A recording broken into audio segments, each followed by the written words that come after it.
Estimados suscriptores, esta historia resultó un poco más larga de lo habitual en el canal, pero créanme, vale la pena. Disfruten. Capítulo 1. El presagio. A veces las tormentas más terribles comienzan con apenas un pequeño oleaje en el agua. Ramón Valencia lo sabía mejor que muchos 15 años de servicio en la Marina le habían enseñado a leer el mar como un libro abierto. Ahora, convertido en guardián del faro en la isla de Punta Azul, continuaba haciendo guardia, aunque de otra manera. Y su esposa Estela había dedicado su vida a estudiar a aquellos que cantaban sus antiguas canciones en las profundidades cerca. Ramón despertó por el dolor en su pierna. La vieja herida siempre dolía antes de una tormenta. Ese maldito fragmento de metralla seguía ahí desde que su destructor chocó contra una mina en el Golfo Pérsico. En aquella ocasión perdió a 3 hombres de su tripulación, y su recuerdo lo perseguía cada noche cuando el mar se volvía especialmente inquieto. Como aquella noche, pensaba.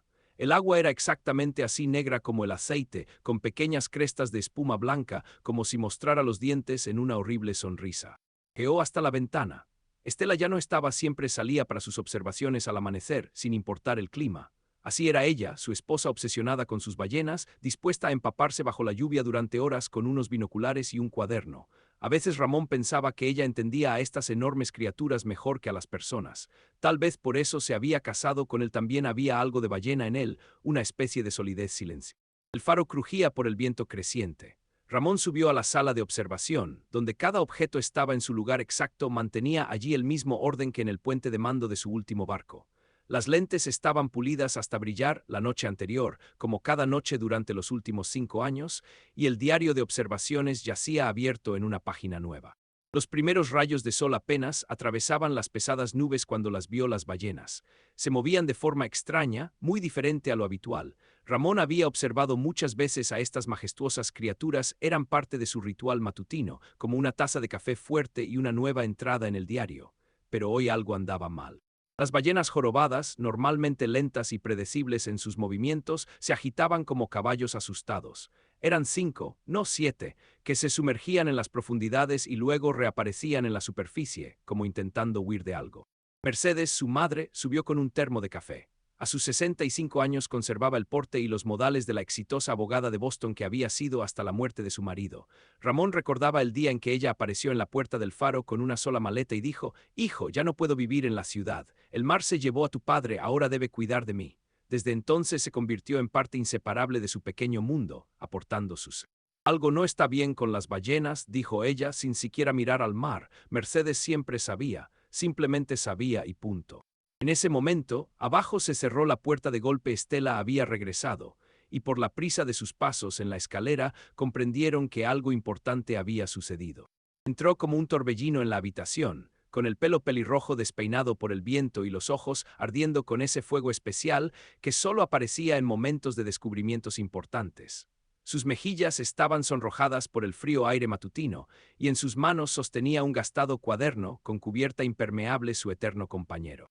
«Ramón, Mercedes, no van a creer lo que descubrí», se detuvo, recuperando el aliento. «Las ballenas están cambiando su ruta migratoria. Todas mis notas de la última semana lo confirman. Están huyendo de algo en el este, algo las está asustando». «Algo las asusta», resonó en la cabeza de Ramón. Como aquella vez en el Golfo, cuando los delfines desaparecieron repentinamente un día antes de que aparecieran las lanchas torpederas enemigas. El cielo seguía oscureciéndose. Las olas crecían, el viento aumentaba, trayendo consigo el olor de la tormenta que se aproximaba. Ramón extendió instintivamente la mano hacia los binoculares y se quedó inmóvil. A una milla de la costa se balanceaba un pequeño barco de investigación, claramente luchando contra los elementos. «Van directo al arrecife, los va a hacer pedazos», exclamó Estela, que también había notado la embarcación. Los arrecifes cerca de Punta Azul eran traicioneros. Se escondían bajo el agua como depredadores al acecho, listos para rasgar el casco de cualquier barco que se atreviera a acercarse demasiado. A través del creciente rugido del viento llegó una señal de socorro. Ramón ya estaba bajando las escaleras, haciendo muecas por el dolor en su pierna. Los viejos reflejos actuaron instantáneamente. Por mucho que doliera la pierna herida, el deber estaba por encima de todo. «Voy contigo», gritó Estela. «No», respondió tajante. «Mercedes, contacta a la Guardia Costera. Estela, mantén comunicación por radio». La operación de rescate duró casi 2 horas. Cuando Ramón finalmente regresó, todos se reunieron en la sala del faro. El fuego crepitaba en la chimenea, tazas de té humeantes sobre la mesa, y en el sillón estaba sentado el rescatado, un joven con apariencia de actor de cine y modales de aristócrata de nacimiento.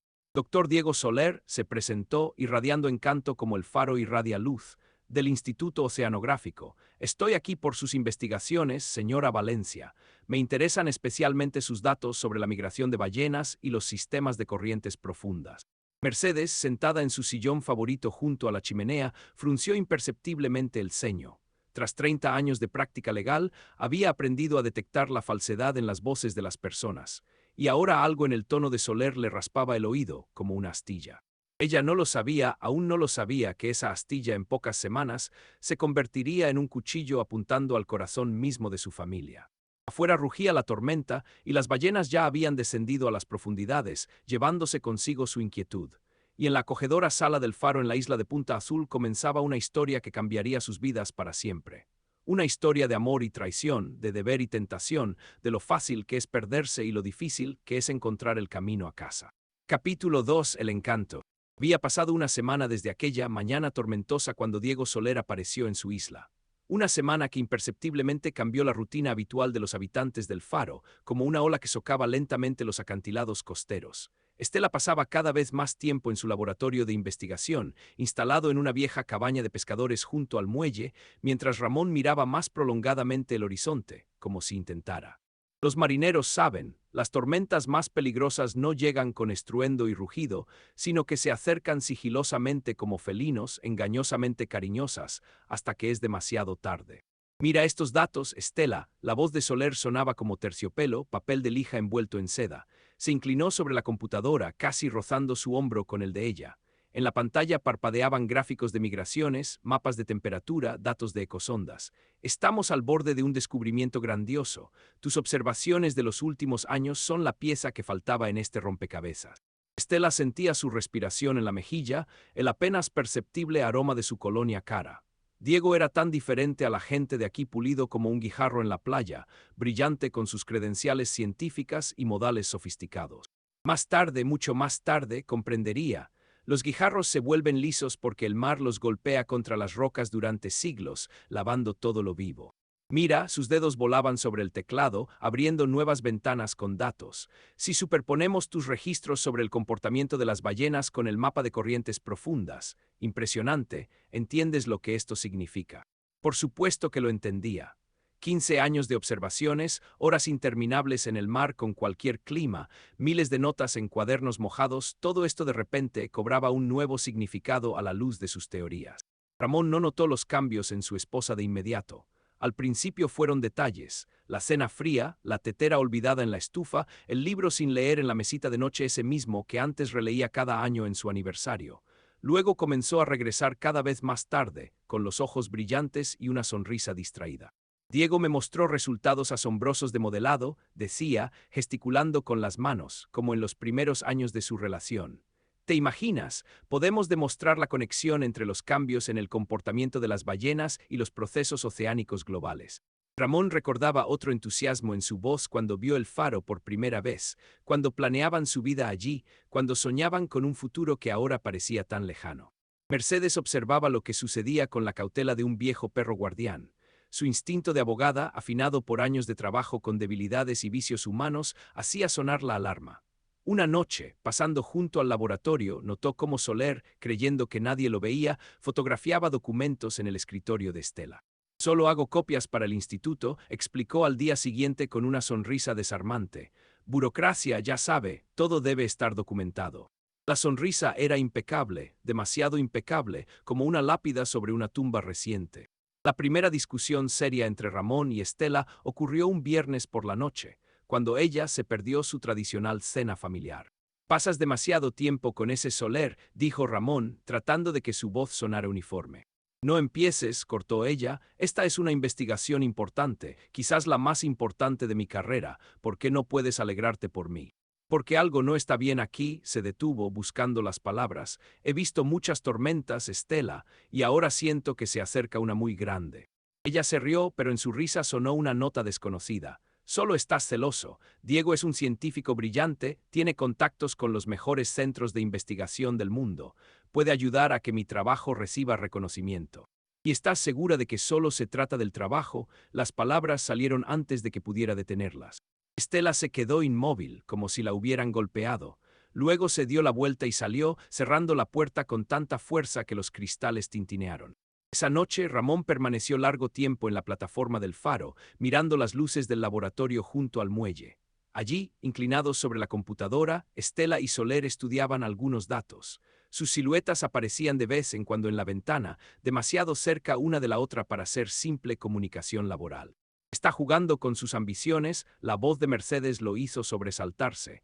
No había oído a su madre subir. He visto esto antes. Las mujeres inteligentes son especialmente vulnerables ante la adulación disfrazada de reconocimiento profesional. Ramón guardó silencio. Sabía que su madre rara vez se equivocaba sobre las personas, y también sabía que no podía hacer nada todavía. Solo observar cómo su esposa se alejaba cada vez más de él, encantada por el brillo de la fama científica y las promesas de reconocimiento. En el laboratorio junto al muelle se apagó la luz. Unos minutos después, dos figuras salieron al exterior y la voz de Estela, inusualmente sonora, resonó sobre el puerto en calma. Es increíble, Diego. Realmente podemos demostrarlo. Con tus datos, sin duda, respondió Soler. Ni siquiera imaginas lo importantes que son tus investigaciones. Pueden cambiarlo todo. Capítulo 3. Sospecha. Mercedes Valencia había pasado 30 años buscando al diablo en los detalles de documentos legales. Sabía que lo más importante siempre se esconde en las notas al pie, en la letra pequeña, en formulaciones descuidadas que la mayoría de la gente pasa por alto. Por eso no durmió esa noche, revisando una y otra vez las copias de los permisos de investigación que Soler había dejado descuidadamente sobre la mesa de la cocina. Los dejó por casualidad. En su práctica no existían las casualidades. Como no existen corrientes casuales en el océano, todo obedece a ciertas leyes, solo hay que saber dónde buscar. Algo no estaba bien con estos documentos. Los sellos estaban en su lugar, las firmas parecían impecables, pero entre líneas se escondía algo siniestro, como arrecifes bajo la superficie lisa del agua.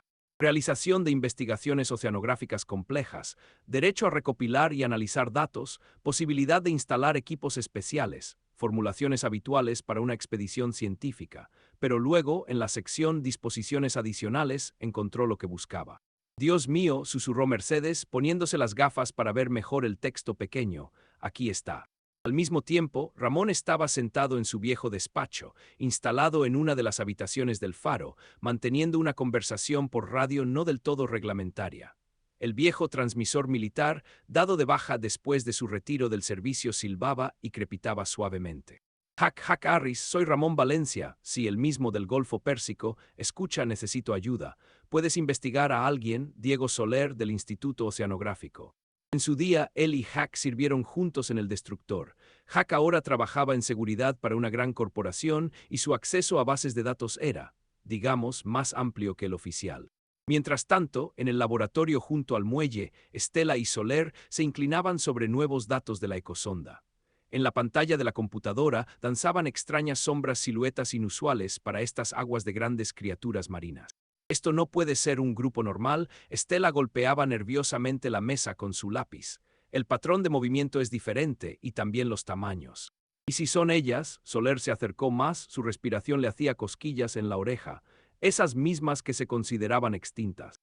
Su corazón latió más rápido. Una especie extinta de ballenas aquí, cerca de su isla, sería el descubrimiento del siglo, para siempre vinculado a su nombre en la ciencia. La noche era sin luna.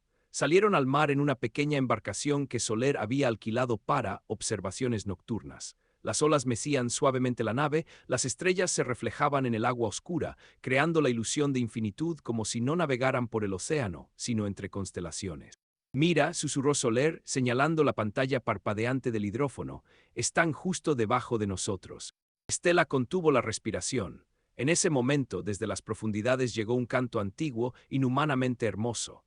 Las ballenas se comunicaban entre sí y en su canción había una nota de alarma que nunca antes había escuchado.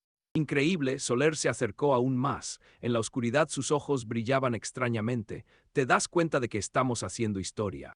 Su mano se posó en su hombro y Estela de repente se dio cuenta de que no quería apartarse. Aquí, en medio del océano nocturno, la realidad parecía inestable como la niebla marina. Sus labios estaban cada vez más cerca. Esa noche en el bote, su relación dejó definitivamente de ser laboral. Más tarde recordaría este momento una y otra vez, tratando de entender exactamente cuándo cruzó la línea. En el faro, Mercedes finalmente encontró lo que buscaba. Entre las líneas de formulaciones jurídicas se escondía el derecho a realizar trabajos preparatorios para evaluar la posibilidad de uso industrial de las aguas. Una frase inocente a primera vista, pero ella sabía lo que significaban estas palabras en el lenguaje de los abogados corporativos. Bajó a la cocina para prepararse un café y se quedó inmóvil junto a la ventana. En la oscuridad del océano parpadeaba una luz el bote de Soler.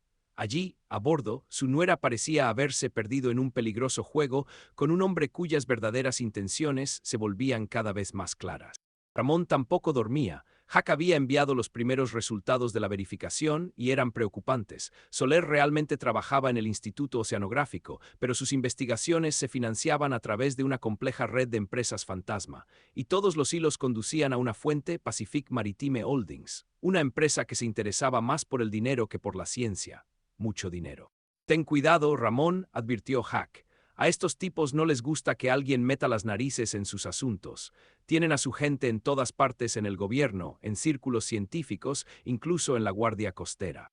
Por la mañana, Mercedes intentó hablar con su hijo. Lo encontró en la plataforma de observación, observaba cómo el bote de Soler regresaba al puerto. Estela estaba encubierta, su pelo rojo ondulaba con el viento matutino. Incluso desde lejos se podía ver cómo se reía de algo que decía Soler. Hijo, comenzó Mercedes tendiéndole los documentos, tienes que ver esto. Pero antes de que pudiera terminar, desde abajo llegó la voz emocionada de Estela. Ramón, Mercedes, bajen rápido, tenemos noticias increíbles. En ese momento ninguno de ellos sabía que estas noticias serían el comienzo del fin de su mundo habitual. Como diría cualquier marinero, la calma antes de la tormenta puede ser especialmente engañosa. Capítulo 4. La verdad.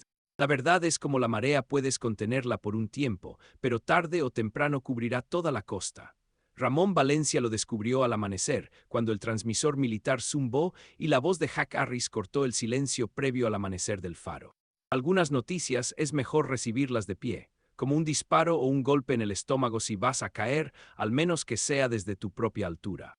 Ramón, ¿estás sentado? Mejor siéntate. La voz de su viejo amigo sonaba tensa. He desenterrado algo sobre tu Soler y sus empleadores. Es mucho más serio de lo que pensábamos.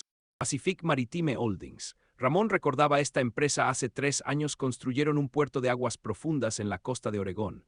Los pescadores locales decían que después de eso los peces se fueron y las ballenas y delfines dejaron de venir a la bahía. Los ecologistas protestaron, pero sus voces se ahogaron en el ruido de las excavadoras y el tintineo de las monedas. Planean hacer lo mismo aquí, Ramón. Una terminal para petroleros, instalaciones portuarias, zona industrial, y todo estará permanentemente cubierto de una película de aceite y combustible. Tu isla es el lugar ideal. Agua profunda, bahía protegida, mínima población local. Ramón observaba cómo los primeros rayos de sol teñían el océano de un color rojo sangre. Cielo rojo por la mañana, marinero toma precaución. El viejo refrán nunca había parecido tan apropiado. ¿Y Soler? Preguntó, aunque ya sabía la respuesta.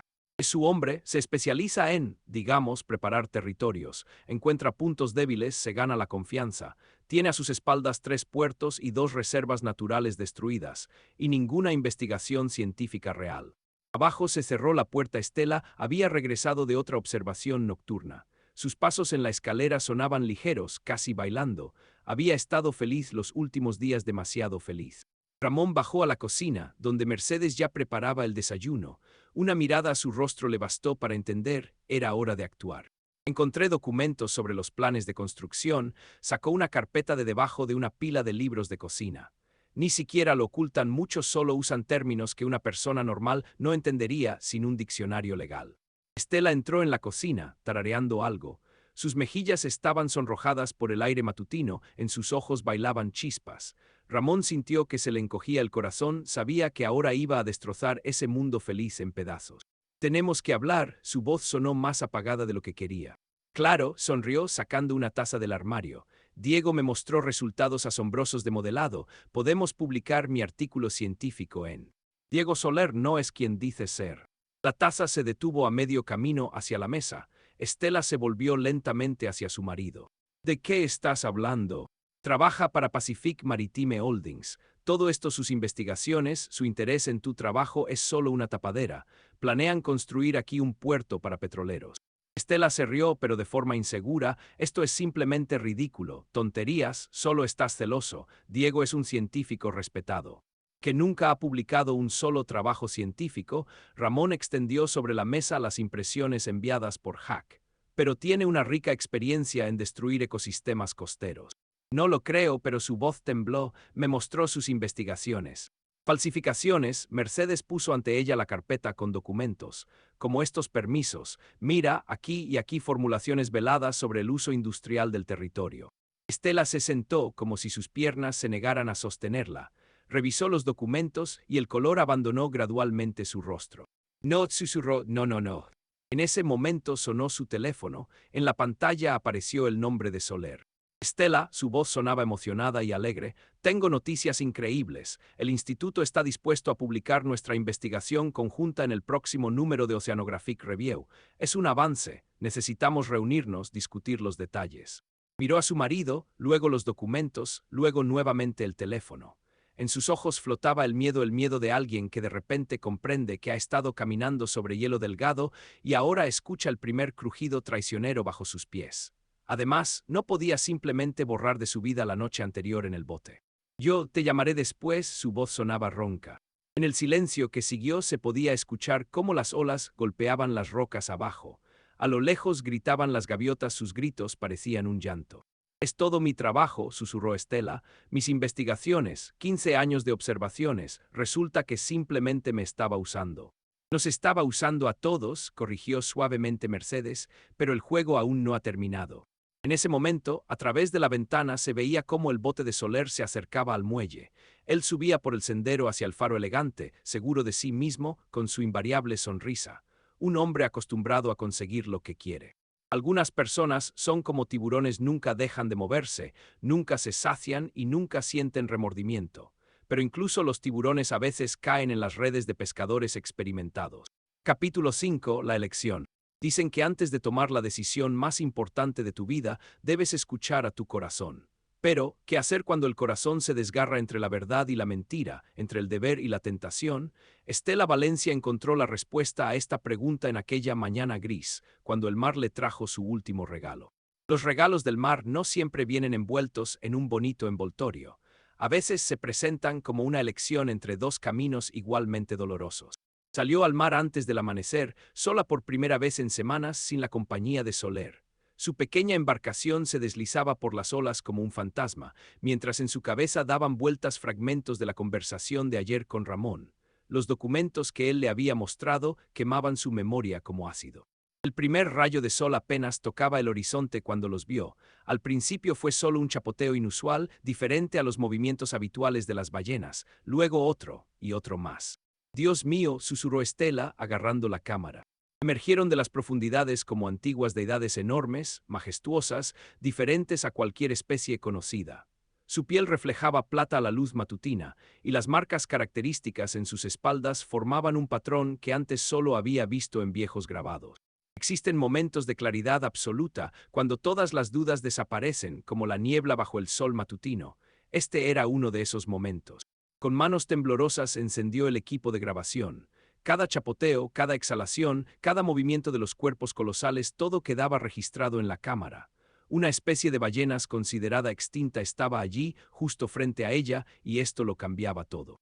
Al regresar al laboratorio, cerró la puerta con llave y se sumergió en el análisis de datos. Las grabaciones confirmaban su conjetura, eran ellas, una especie antigua, considerada desaparecida hace más de medio siglo. El teléfono vibró un mensaje de Soler. ¿Dónde estás? Necesitamos reunirnos, urgente.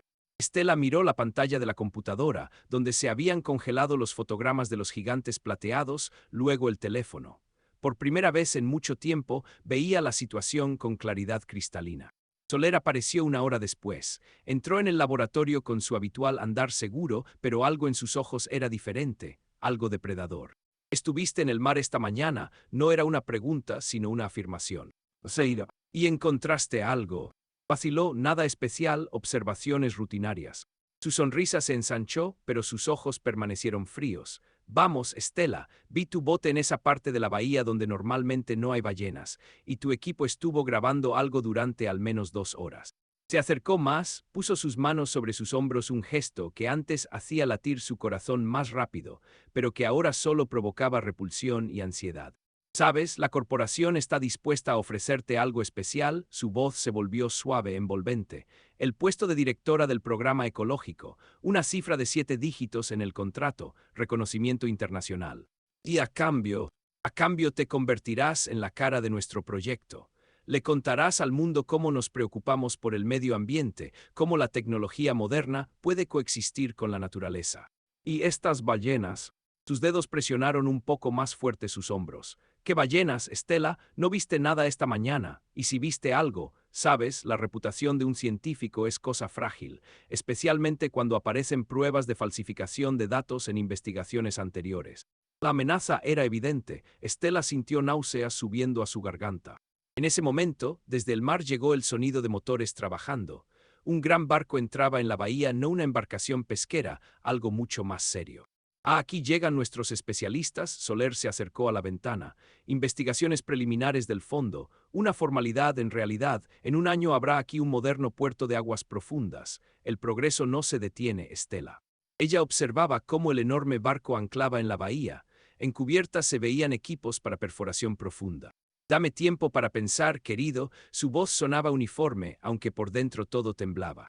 Por supuesto, sonrió nuevamente y la besó como si fuera su muñeca.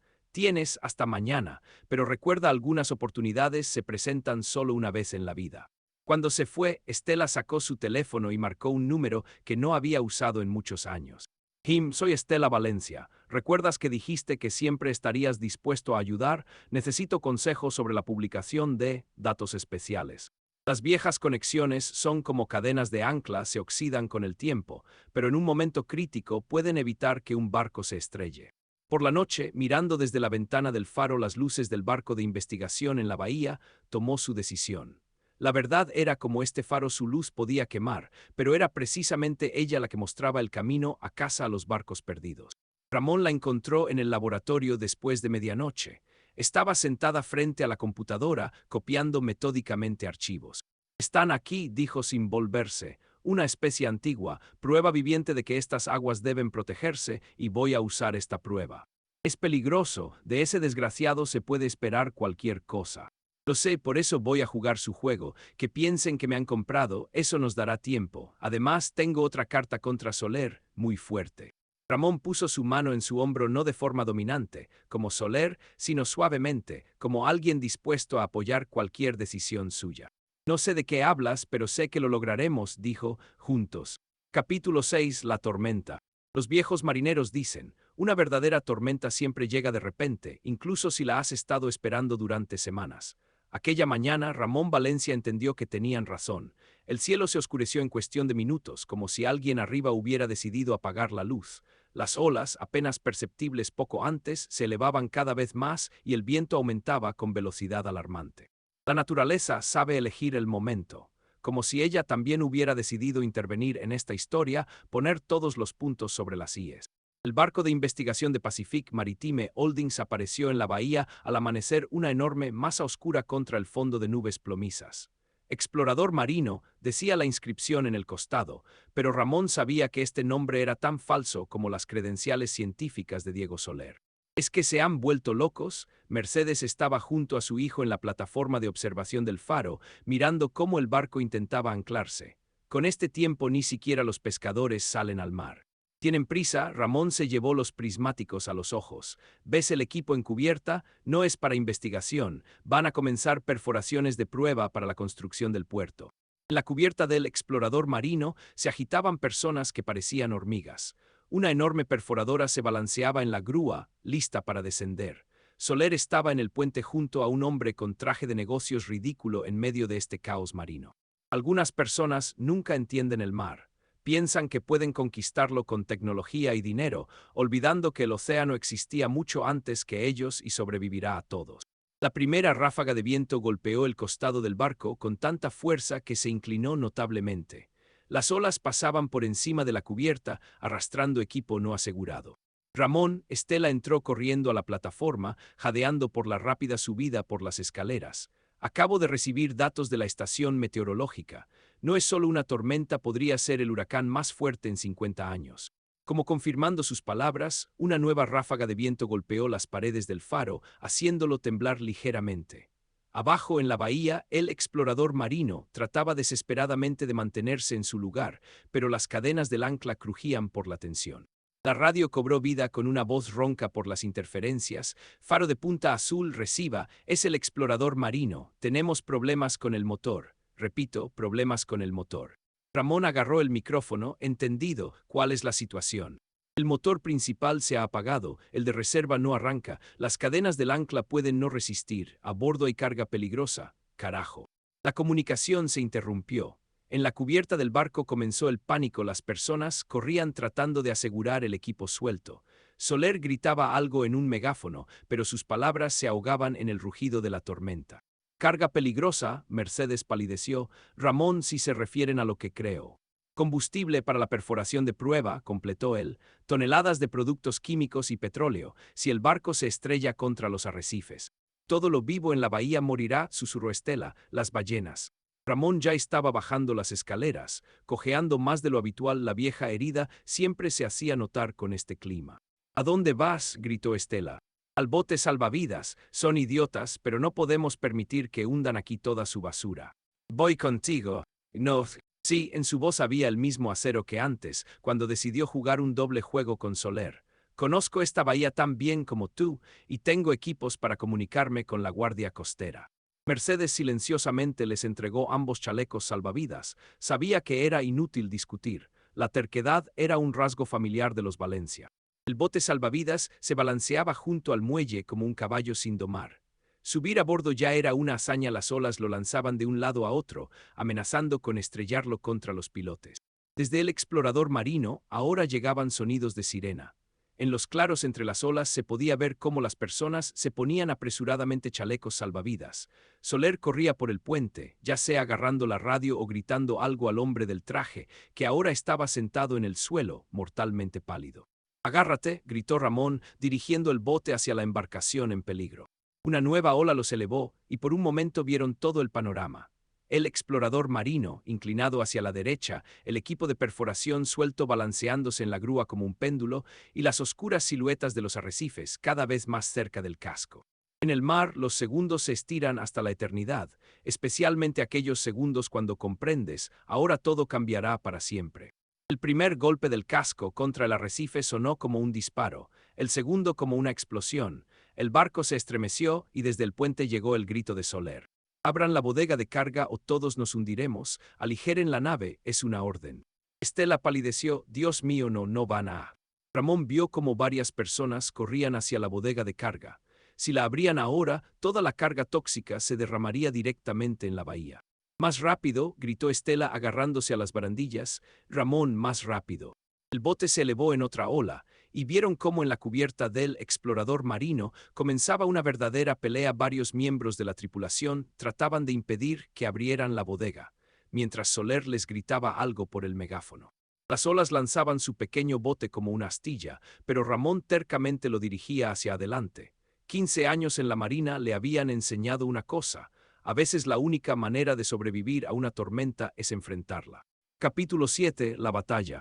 Existen momentos en que el tiempo se ralentiza hasta convertirse en melaza espesa, y cada segundo se estira hasta la eternidad.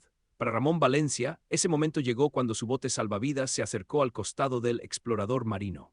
El enorme casco del barco se cernía sobre ellos como una pared negra, el agua azotaba la cubierta, y en algún lugar arriba la gente de Soler intentaba abrir la bodega de carga con sustancias tóxicas. En el mar, o te conviertes en héroe o pereces, no hay tercera opción. Ramón lo sabía desde la guerra, pero ahora las apuestas eran más altas que nunca.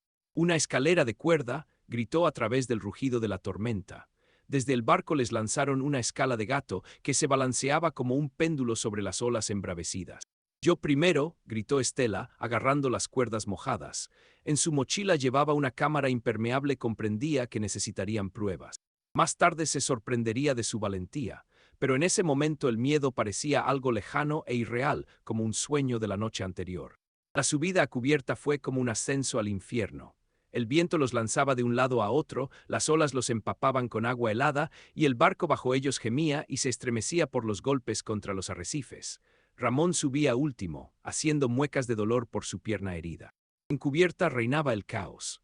Parte de la tripulación trataba de asegurar el equipo suelto, otros preparaban los botes salvavidas. En la entrada de la bodega de carga había una verdadera pelea. Varios marineros se enfrentaban a hombres con trajes de Pacific Maritime Holdings.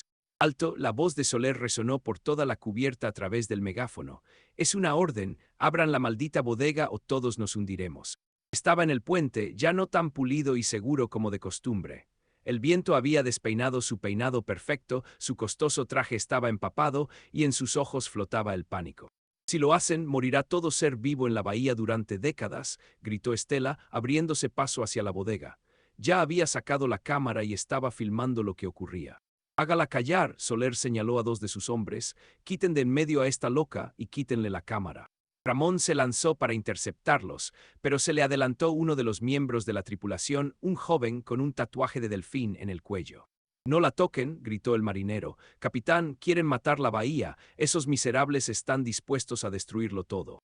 El verdadero capitán del barco, un hombre canoso con rostro curtido, vacilaba. Por un lado su barco estaba en peligro, por otro 15 años en el mar le habían enseñado a respetar el océano. Señor Soler, comenzó, pero no pudo terminar. Soler sacó una pistola. En ese momento, una nueva ola golpeó el costado del barco y todos en cubierta cayeron como bolos. Ramón vio su oportunidad. Años de entrenamiento militar funcionaron automáticamente. Un giro, una zancadilla y la pistola voló por la borda. Soler se lanzó contra él con un rugido, apuntando con el puño a su cara. Una pelea en una cubierta que se balancea es un baile con la muerte. Un paso en falso, un movimiento impreciso y el océano recibe una nueva víctima. Se enfrentaron junto a la borda. Soler luchaba desesperadamente, como un animal acorralado. En algún momento, su mano encontró un trozo de tubería y lo levantó para golpear. Ramón, el grito de Estela se ahogó en el rugido de la tormenta. El golpe fue de refilón, el entrenamiento militar no falló. Ramón agarró la mano de Soler y la torció tras su espalda. La tubería rodó por la cubierta con un tintineo.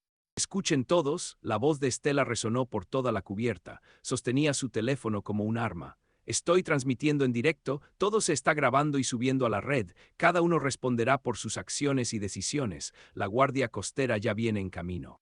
Soler se desplomó en las manos de Ramón, su rostro cuidado se contorsionó de rabia y miedo. No lo entienden, Siseo, ninguno de ustedes lo entiende, es un proyecto multimillonario, me destruirán. Como querías destruir la bahía, Ramón le retorció más el brazo, como destruiste otras reservas. En ese momento, sobre la cubierta pasó rugiendo el motor de un helicóptero. La guardia costera llegó justo a tiempo, el barco se inclinaba aún más, amenazando con volcar. Todos prepárense para evacuar, la voz del altavoz cortó el rugido de los elementos. Repito, todos prepárense para evacuar. Estela seguía filmando mientras las personas subían a bordo del helicóptero de rescate. Grabó cómo se llevaban a Soler esposado, como el capitán saludaba a su barco que se hundía, como el joven marinero con el tatuaje de delfín ayudaba a un mecánico anciano a subir a la cesta de rescate. Los últimos en subir a bordo del helicóptero fueron Ramón y Estela. Abajo, el explorador marino seguía luchando contra las olas, pero ahora su bodega de carga estaba firmemente cerrada y la carga tóxica permanecía segura. Alcanzaron a ver cómo en un claro entre las olas aparecieron los lomos plateados de las ballenas. La especie antigua se sumergía en las profundidades, escapando de la tormenta. Estela apretó con más fuerza la cámara. Ahora tenía todas las pruebas tanto del intento de Soler de destruir la bahía como de la existencia de ballenas raras. Lo logramos, susurró mirando a su marido. Ramón asintió en silencio, sosteniendo su muslo herido. La victoria no había sido fácil, pero valió la pena. Capítulo 8. El amanecer. Después de la tormenta siempre llega la calma.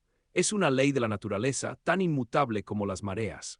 Pero a veces la calma puede ser engañosa, especialmente cuando no se trata del clima, sino de pasiones humanas e intrigas corporativas. Algunas batallas no terminan cuando el viento amaina. Simplemente pasan a otro nivel, donde en lugar de olas y viento hay párrafos de leyes y titulares de periódicos. Había pasado una semana desde el dramático rescate de la tripulación del explorador marino. Los restos del barco aún se veían en los arrecifes, un silencioso recordatorio de lo cerca que estuvieron de la catástrofe.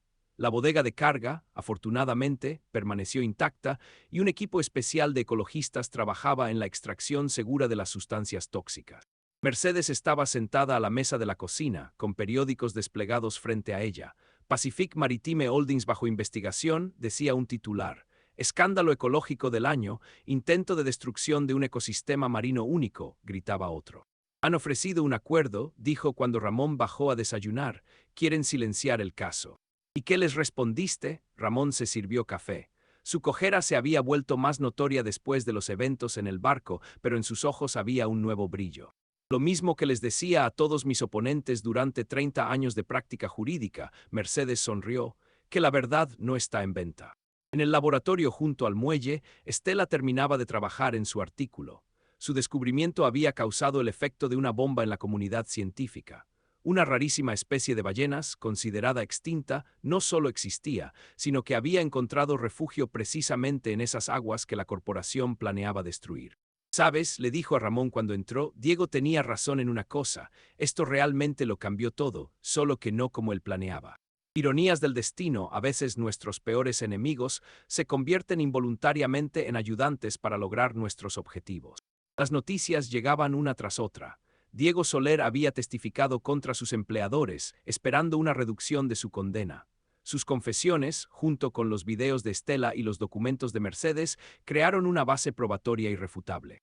La investigación federal sobre las actividades de Pacific Maritime Holdings se amplía. Mercedes leía en voz alta otro titular. Se han revelado hechos de soborno a funcionarios y falsificación de evaluaciones ambientales. Y luego llegó la noticia principal, las aguas alrededor de la isla de Punta Azul recibieron estatus de reserva marina. Un papel especial en esto lo jugaron no solo las ballenas encontradas, sino también el testimonio del joven marinero con el tatuaje de delfín. Su declaración sobre el intento de Soler de verter sustancias tóxicas en el océano fue el último clavo en el ataúd de los planes corporativos. Por la noche se reunieron en la plataforma de observación del faro. El sol se ponía en el océano, tiñendo el agua de tonos dorados y púrpuras. En algún lugar a lo lejos aparecieron los chorros de las ballenas, la familia de antiguos gigantes regresaba a sus aguas natales. ¿Sabes? Estela se apoyó en el hombro de su marido cuando conocí a Diego por primera vez, hablaba del progreso, de lo importante que es avanzar, pero no entendía lo principal. ¿Qué cosa? Que a veces el progreso consiste en dejar algo intacto, conservar lo que creó la naturaleza. Mercedes subió a la plataforma, llevando una bandeja con tazas de té caliente. Los tres estaban allí, mirando cómo los últimos rayos de sol coloreaban el cielo y el faro comenzaba su guardia nocturna.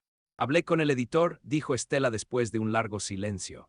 Quieren que escriba un libro, no solo sobre las ballenas, sino sobre todo esto, sobre cómo la codicia casi destruye un ecosistema único y cómo un puñado de personas pudo impedirlo. Escríbelo, Ramón la abrazó con más fuerza, la gente debe saberlo. Abajo en la bahía, las ballenas comenzaron su canto vespertino. Sus voces, antiguas como el propio océano, se extendían sobre el agua como recordando, hay cosas que no pueden medirse con dinero, cosas por las que vale la pena luchar. El faro continuaba enviando su luz a la oscuridad, guiando a los barcos y protegiendo la paz de los gigantes marinos. Su rayo se parecía a una mano extendida de ayuda para todos los que la necesitaban, ya fuera un barco perdido o una ballena antigua buscando el camino a casa. Y en una celda de detención preventiva, Diego Soler miraba a través de la ventana, enrejada la lejana luz del faro, y pensaba en cómo una sola decisión equivocada puede cambiar toda una vida. Le esperaba un juicio y largos años de prisión, pero era un castigo justo por intentar destruir algo invaluable en aras del beneficio corporativo. La única mancha negra de hollín en la sábana blanca, como la nieve de esta historia, fue el pequeño secreto de Estela sobre aquella noche con Soler en el bote. Se reprochaba aquel momento de debilidad, pero decidió que a veces una pequeña mentira para salvar algo mayor es para bien. Si les gustó esta historia, apoyen al autor con un like, suscríbanse al canal y compartan sus emociones en los comentarios. Gracias.